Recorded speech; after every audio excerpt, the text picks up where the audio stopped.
Prajurit dari Batalion Insinyur terpisah dari kelompok pasukan selatan sedang membersihkan ranjau di daerah dekat pemukiman DPR yang telah dibebaskan.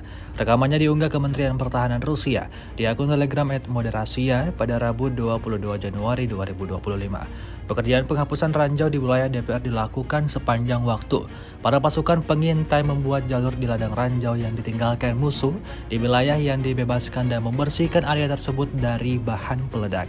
Pekerjaan terbaru dilakukan di pinggiran desa Ukraix. Hingga video ini beredar, beragam komentar diberikan warganet.